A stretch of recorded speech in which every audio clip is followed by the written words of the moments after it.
हम ये सब किसके अंतर्गत पढ़ रहे हैं? ये सब हमारा विधायी शक्तियों के अंतर्गत ही क्या है बच्चे, चल रहा है। तो चलिए पहले शुरू करते हैं संघ सूची। संघ सूची याद रखिए, संघ सूची में अभी लगभग 100 विषय हैं।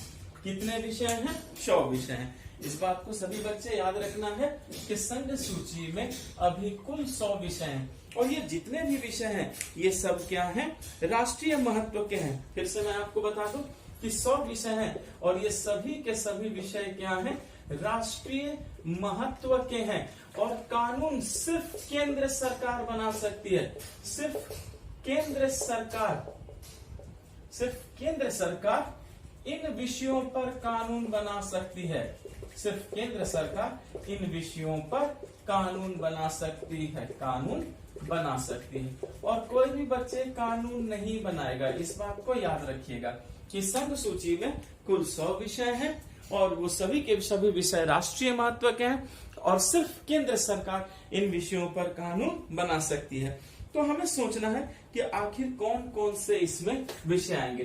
तो चलिए, जैसे मैं आपको कुछ एग्जाम्पल दे दूं ताकि आपके दिमाग में अपने आप चीजें बैठते जाएं। बच्चे जैसे रक्षा कहते हैं, डिफेंस।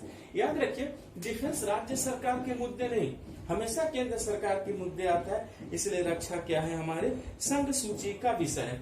उसी तरह बच्चे विदेशी मामले, जितने भी फॉरेन अफेयर्स होते हैं, जो विदेशी मामले होते हैं, वो भी किसे दिया गया है? भारत सरकार को। क्योंकि आप खुद सोचिए, इनमें राज्य सरकार कैसे काम करेगी? विदेशी मामले तो भारत सरकार का हाथ होना चाहिए। ठीक उसी तरह बच्चे युद्ध, अगर युद्ध हो जाए, कोई आक्रमण हो जाए, तो जाहिर है ये भी केंद्र सरकार इसके लिए काम करेगी। फिर बच्चे अंतरराष्ट्रीय संधि, अगर कोई अंतरराष्ट्रीय संधि हो जाए तो जाहिर है इसमें कोई राज्य सरकार थोड़ी आएगी। अंतरराष्ट्रीय संधि क्लियर हो गया बच्चे। फिर परमाणु शक्ति, परमाणु शक्ति से रिलेटेड अगर कोई बात हो, एटॉमिक पावर से, तो फिर वो भारत सरकार के जिम्मे है परमाणु शक्ति बच्चे। फिर उसी तरह सीमा शुल्क, निर्यात शुल्क, आयात शुल्क, ये सब भारत सरकार करेगी। सीमा शुल्क, आयात शुल्क,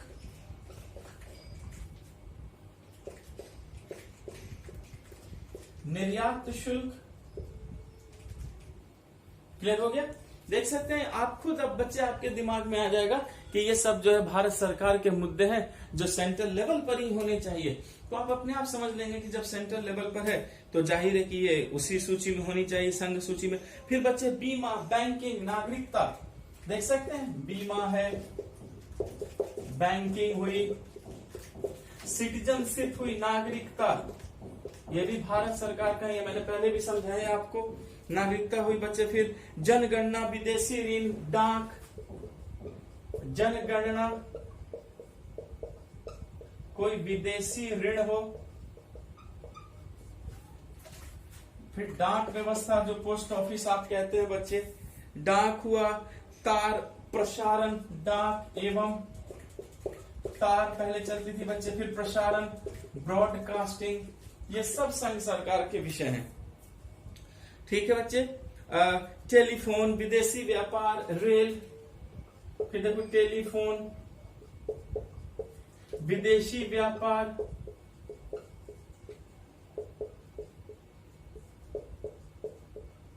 फिर रेल, ट्रेन, ये सभी कभी राज्य सरकार के मुद्दे नहीं बच्चे। रेल, वायु, जल परिवहन, तीनों एक साथ ले लिए बच्चे। रेल, वायु, जल परिवहन एक्सेट्रा इत्यादि। पूरी बात समझ में आ गई?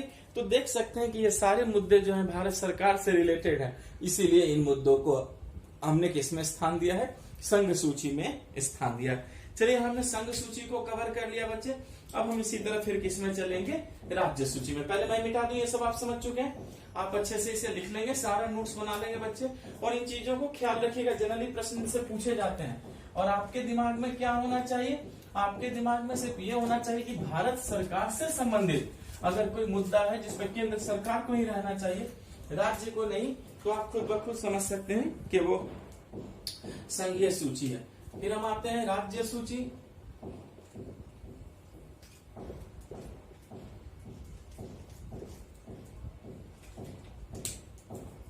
राज्य सूची। क्लियर है? तो पता करना है कि राज्य सूची में फिर वर्तमान में कितने विषय हैं। तो याद रखना है राज्य सूची में अभी 61 विषय हैं।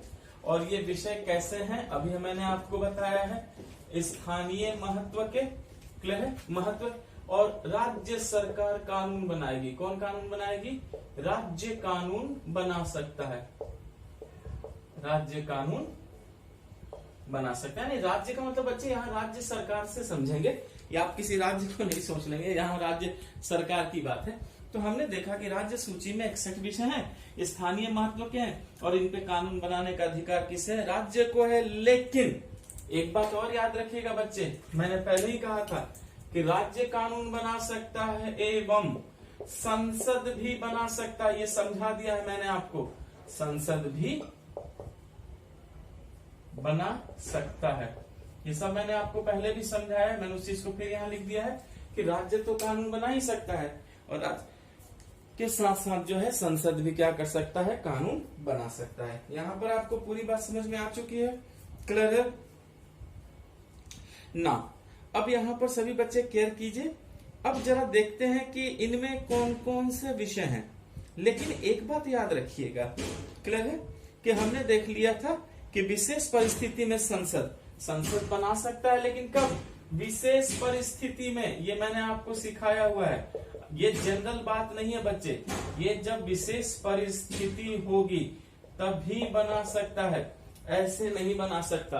वरना साफ है कि राज्य सूची के विषय पे कानून कौन बनाएगा? राज्य ही बनाएगा। यहां तक समझ में आया? अब देखते हैं इनमें कौन कौन से विषय हैं, थोड़ा इसको भी देख लीजिए बच्चे। जैसे कुछ विषयों की हम बात कर लेते हैं यहाँ पर। जैसे विषय में क्या हो सकता है बच्चे, जरा सोचिए, जो राज्य सरकार के ही जिम्मे हो। जैसे लोक सेवा हुई, कृषि हुई, वन हुई। लोक सेवा, कृषि, वन, कारागार मतलब जेल, ये सब राज्य सूची के मुद्दे हैं बच्चे, भूलना नहीं है आपको। क्लियर है? लोक सेवा, कृषि, वन, कारागार, भू राजस्व, लोक व्यवस्था, पुलिस, भू राजस्व,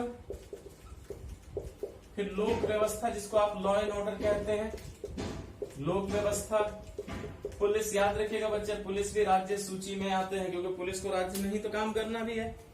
ठीक है, पुलिस हो गई। ठीक है बच्चे, और उसके बाद फिर सोचिए, पुलिस हो गई, लोक स्वास्थ्य, स्थानीय शासन, लोक स्वास्थ्य, पब्लिक हेल्थ की अगर हम बात करेंगे तो लोक स्वास्थ्य, फिर स्थानीय शासन। देखिए बच्चे, एक बात याद रखिए, आप शायद स्थानीय शासन का मतलब समझ पा रहे हो। स्थानीय शासन का मतलब होता है पंचायती राज। स्थानीय शासन का मतलब क्या होता है? पंचायती राज। क्लियर हो गया? फिर न्याय प्रशासन, क्रय विक्रय, सिंचाई, न्याय प्रशासन, क्रय विक्रय, क्रय विक्रय मतलब खरीदना बेचना, फिर सिंचाई, इरिगेशन, ये सब क्या है? राज्य सूची के विषय हैं। यहाँ आपको पूरी बात समझ में आ चुकी है। चलिए, राज्य सूची के बाद फिर हम आगे चलते हैं समवर्ती सूची पर।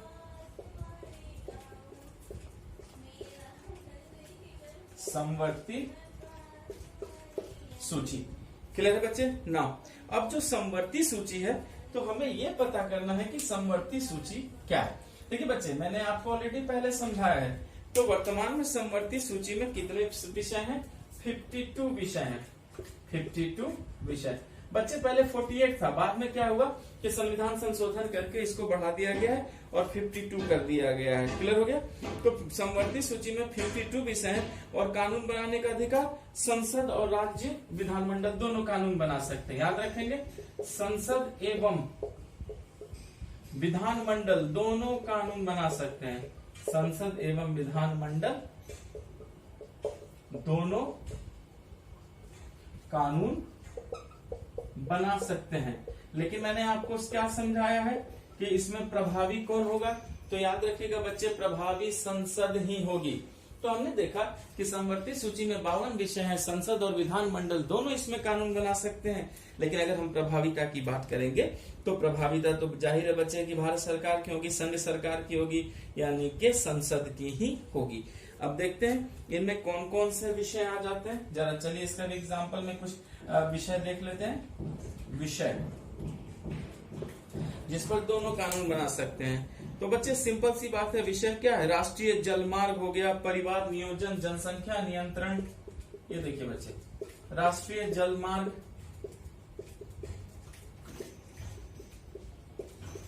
जनसंख्या नियंत्रण, दोनों को काम करना है। परिवार नियोजन,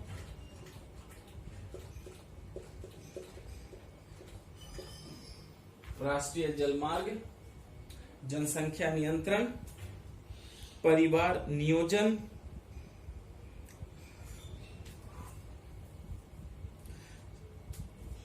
समाचार पत्र, कारखाना, शिक्षा, समाचार पत्र,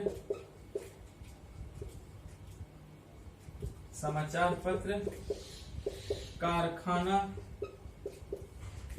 शिक्षा। देखना बच्चे, एजुकेशन, शिक्षा भी समवर्ती में आती है, दोनों पर ध्यान देंगे इस पर, ठीक है। तो शिक्षा, आर्थिक तथा सामाजिक योजनाएं आदि, आर्थिक तथा सामाजिक योजनाएं, आर्थिक एवं सामाजिक योजनाएं,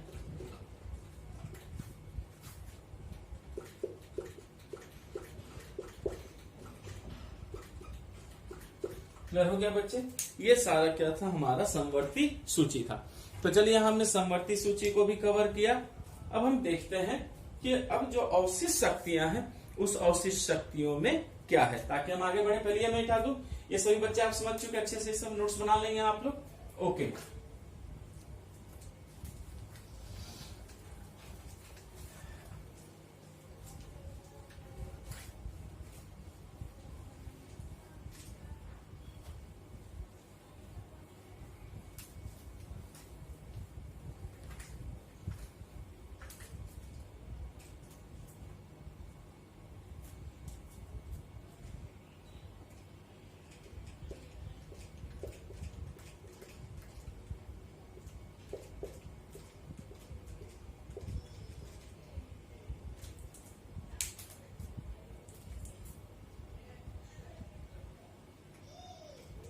अवशिष्ट शक्तियां, देखिए मैंने पहले ही कहा है कि अवशिष्ट शक्तियां जो किसी सूची में नहीं है वो यहाँ पर है, और इस पे कानून बनाने का अधिकार किसे है? सिर्फ संसद को है। याद रखेंगे, कानून बनाने का अधिकार संसद को है।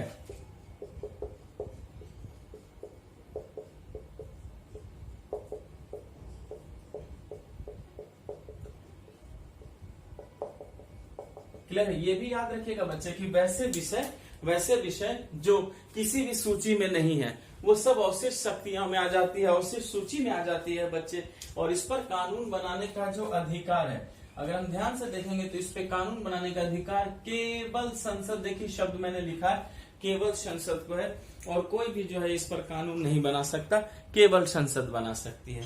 यहां तक आपको पूरी बात समझ में आ चुकी है?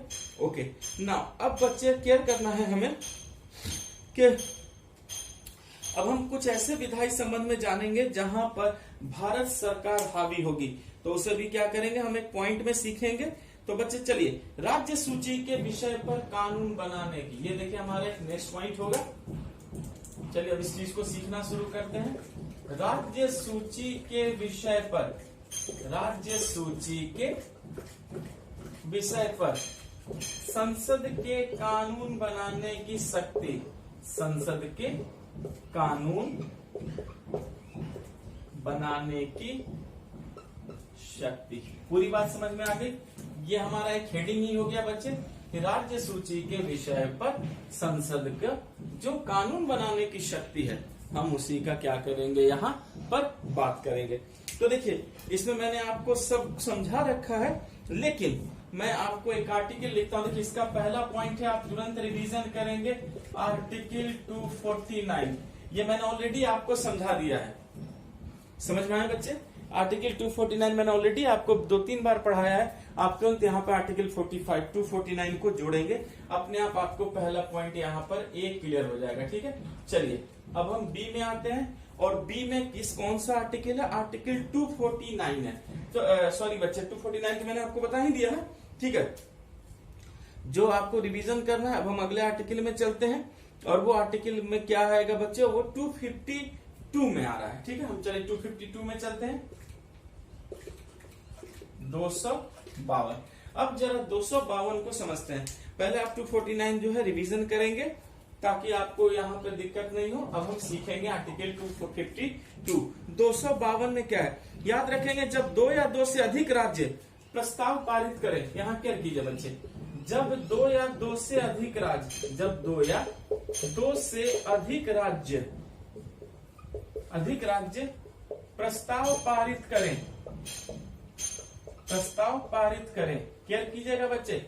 यहां मैंने कहा है जब 2 या 2 से अधिक राज्य, ठीक है, सबकी बात नहीं की जा रही है। जब 2 या 2 से अधिक राज्य प्रस्ताव पारित करें, क्या प्रस्ताव पारित करें बच्चे? करके संसद से अनुरोध करें कि वो राज्य सूची के विषय पे कानून बनाए। प्रस्तावित, ठीक है, प्रस्ताव पारित करें एवं संसद से अनुरोध करें, एवं संसद से अनुरोध करे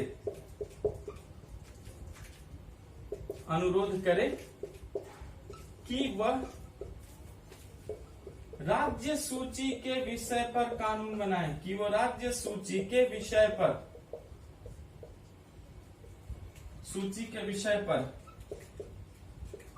कानून बनाए। ध्यान से समझिए बच्चे कि जब 2 या 2 से अधिक राज्य प्रस्ताव पारित करे एवं संसद से अनुरोध करे प्रस्ताव पारित करके कि वह राज्य सूची के विषय पर कानून बनाए, तब बच्चे संसद को अधिकार मिल जाता है, तब वो क्या करते हैं? कानून का निर्माण कर देते हैं। क्या समझ में आया बच्चे? कानून बनाए तब संसद ऐसा कानून बनाती है, तब संसद ऐसा कानून बनाती है। पूरी बात क्लियर हो चुकी है। यानी ये सिर्फ 2 या 2 से अधिक राज्यों के कहने पर हुआ है, पूरे भारत के राज्यों के कहने पर नहीं हुआ है बच्चे। ठीक है, विषय पर क्या करें? कानून बनाए, तब जाकर संसद क्या करती है? ऐसा कानून बनाती है। लेकिन क्वेश्चन है कि ये कानून क्या सभी पर लागू होगा या किसी खास राज्य पर ही लागू होगा? तो याद रखेंगे ये केवल इन्हीं राज्यों पर लागू होगा। ये कानून केवल इन्हीं राज्यों पर लागू होगा, जिन्होंने कहा है केवल इन्हीं राज्यों पर लागू होगा। केवल इन्हीं राज्यों पर क्या होगा बच्चे? लागू होगा। ऐसा नहीं सोचिएगा कि ये पूरे भारत में लागू हो जाएगा, नहीं। जो 2 या 2 से अधिक राज्यों ने अनुरोध किया है संसद से कि आप ऐसा कानून बनाएं, और अगर संसद ऐसा कानून बनाती है बच्चे, तो याद रखिएगा कि वो सिर्फ उन्हीं राज्यों पर लागू होगा, सब पर लागू नहीं होगा। यहाँ आपको पूरी बात समझ में आ चुकी है? ठीक है, चलिए फिर हम आगे चलते हैं। आर्टिकल 250, देखिए 252 करा दिया है। अब हम अगले आर्टिकल पे चलते हैं। और क्या आ सकती है? पहले मैं मिटा दूं, यहाँ क्लियर है आपका? ओके,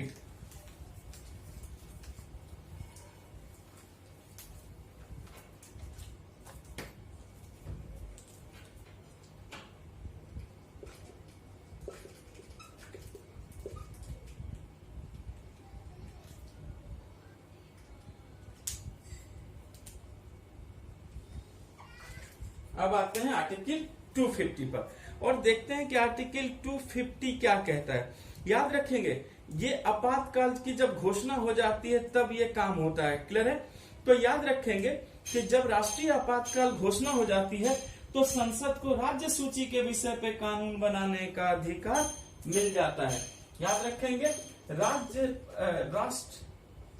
राष्ट्रीय आपातकाल की उद्घोषणा पर, राष्ट्रीय आपातकाल की उद्घोषणा पर, यानी जब राष्ट्रीय आपातकाल लागू हो बच्चे, तो राष्ट्रीय आपातकाल की उद्घोषणा पर संसद को राष्ट्रीय आपातकाल की घोषणा पर संसद को राज्य सूची के विषय पर कानून बनाने का अधिकार मिल जाता है। कानून बनाने का अधिकार मिल जाता है। क्लियर हो गया बच्चे? यही है आर्टिकल 250। आर्टिकल 250 साफ ये कहता है कि अगर राष्ट्रीय आपातकाल लगी हुई है तो राष्ट्रीय आपातकाल में क्या हो गया, संसद को यह अधिकार मिल जाता है कि वो तुरंत राज्य सूची के विषय पर क्या करे, कानून बना दे। लेकिन क्वेश्चन है कि ये कानून कब तक लागू रहेगा, क्या ये परमानेंट रहेगा?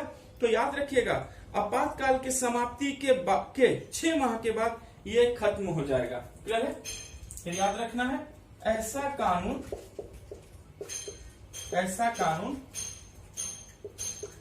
आपातकाल समाप्ति के बाद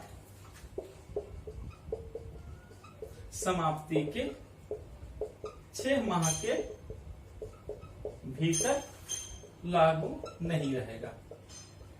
लागू नहीं रहेगा। पूरी बात समझ में आ गई? ठीक है, कानून बन गई, लेकिन जैसे इमरजेंसी खत्म हो गई, आपातकाल खत्म हो गया बच्चे, तो आपातकाल खत्म होते ही 6 माह के बाद ये लागू नहीं रहेगा। मतलब आप यहाँ भीतर का सेंस उसको 6 माह के में लीजिए, चाहे मैं ऐसे भी लिख देता हूँ कि 6 माह के बाद ये क्या हो जाएगा, ये लागू नहीं होगा, ये खत्म हो जाएगा। क्लियर है? हमने यहाँ आर्टिकल 250 को भी समझ लिया कि आर्टिकल 250 क्या कहता है। अच्छा चलिए फिर नेक्स्ट आर्टिकल पे हम चलते हैं। आर्टिकल 253 यहां से हमने लिखा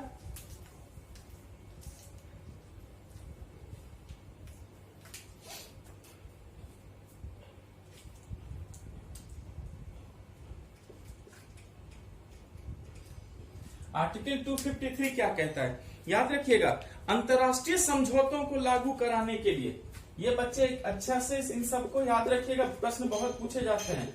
अंतर्राष्ट्रीय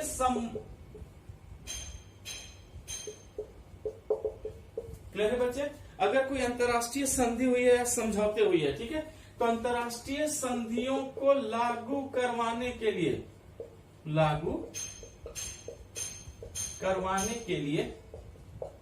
अंतर्राष्ट्रीय संधियों को लागू करवाने के लिए संसद राज्य सूची के विषय पर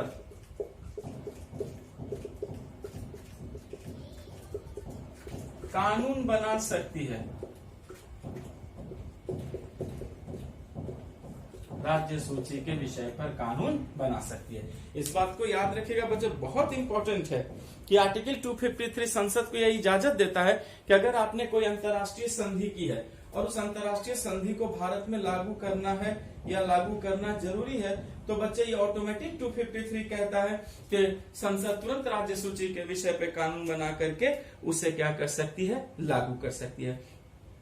यहां तक आपको पूरी बात समझ में आ चुकी है? ओके, तो बच्चे यहाँ पर हमने मुख्य मुख्य चीजों को यहाँ पर कवर कर लिया है। अच्छा, फिर एक बात याद रखना है बच्चे आपको कि राष्ट्रपति अगर शासन लागू होता है तो उस स्थिति में भी क्या है, संसद की शक्ति हावी हो जाती है। तो यहाँ मैं बस आपको पॉइंट में लिखवा देता हूँ, क्योंकि ये मैंने ऑलरेडी आपको अभी शासन में समझा दिया है, तो आप तुरंत यहाँ पर उस चीज को भी जोड़ देंगे, आर्टिकल 356 को भी। ठीक है, यहाँ डिक्टेट करने की जरूरत नहीं है, आप खुद ब खुद समझ जाएंगे कि यहाँ पर जो है आर्टिकल 356 वाली भी बात लिख देंगे कि जब राज्य का शासन संवैधानिक तंत्र के अनुसार नहीं चल रहा हो या कोई राज्य संघ सरकार के दिए गए निर्देशों के अनुसार काम करने में असफल हो, पालन नहीं कर रहा हो, तो संसद तो राष्ट्रपति जैसे वहां पे राष्ट्रपति शासन लगाते हैं, 356 लगाते हैं, तो संसद को अधिकार मिल जाता है कि वो राज्य का नियंत्रण करे, शासन करे और राज्य सूची के विषय पर भी क्या करे, वो कानून बना दे। ठीक है, चाहे विधानमंडल ने क्या किया हो उससे कोई मतलब नहीं है, ये राज्य सूची के विषय पे कानून बनाने का अधिकार इन्हें मिल जाता है। यहां तक समझ में आ गया बच्चे? अच्छा, फिर एक बात और याद रखिएगा, विधायी संबंध में ये भी है कि राज्य का विधेयक भी राष्ट्रपति के लिए क्या होता है, रखा जाता है, आरक्षित रखा जाता है। ठीक है, ये आर्टिकल है बच्चे एक, अगर आप लोग याद रखेंगे तो मैंने आपको आर्टिकल 201 बताया था। क्या बताया था? आर्टिकल 201। तो उस आर्टिकल 201 में क्या है, तो मैंने आपको ये कहा था बच्चे कि आर्टिकल 201 ये कहता है कि अगर मान लीजिए कि कोई ऐसा आया है विधानमंडल में कोई प्रस्ताव जिस पे राष्ट्रपति वाली बात जरूरी है, राष्ट्रपति की जो सहमति है वो जरूरी है, तो उस दशा में क्या होगा, तो उस दशा में ये होता है बच्चे कि जो राज्यपाल होते हैं वो क्या करते हैं कि उसको राष्ट्रपति के विचार के लिए आरक्षित कर लेते हैं। तो यहीं पर आर्टिकल ये 201 भी बच्चे यहाँ पर हावी होगा। ठीक है, 201 हावी क्या होगा कि राज्यपाल जो है विषय को, किसी प्रस्ताव को राष्ट्रपति की सहमति के लिए आरक्षित रख लेते हैं। राज्यपाल किसी विषय को, राज्यपाल किसी विधेयक को, एकदम सिंपल है बच्चे, यही संबंध है। राज्यपाल किसी विधेयक को राष्ट्रपति की सहमति के लिए, राष्ट्रपति की सहमति के लिए आरक्षित रख लेते हैं, आरक्षित रख लेते हैं। देख सकते हैं, तो बच्चे जब आरक्षित ही रख लेते हैं तो फिर यहाँ पर क्या होता है कि संसद प्रभावी हो जाती है और वो क्या करती है, कानून बनाती है। जो मैंने अभी आपको पिछले सेगमेंट में समझाया है, आपने उसको पढ़ रखा है, आप तुरंत